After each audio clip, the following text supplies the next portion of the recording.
Yun! Sap-sap mga boss. Yun mga boss. Itong ating Japan Blue Gold double swordtail na gabi.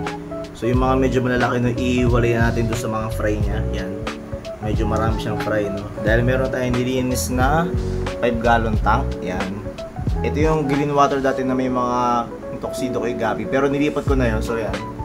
Ang ginawa ko lang dito ay 70% water change. So mga ganito yung natira. So yan. Pero kita nyo no, nag-green water pa din siya. Ipa natin dito yung iba no. Tara mga boss. Iyan mga boss. Natanggal ko na yung mga hornwort. Yan na may mga lumot-lumot pa no. Kasi ito pala, nagtatabi ako ng ibang snail kasi papakain natin yan sa ating pea popper fish. Kasi ito na sila. Yan yung ating mga Japan Blue Gold na iiwalay natin. So yun, tara mga boss. Lalagyan natin dito. Yun mga boss, ito na yung nakuha natin no. Yung 7 female yung nakuha ko, tapos isang male lang. Kaya kumuha ko dito ng 2 male pa. Ayan. So meron na dito 3 male tsaka 2 female. Yan. Ayos.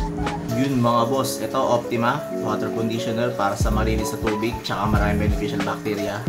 Safe na safe sa ating mga isda para sa ating mga aquarium.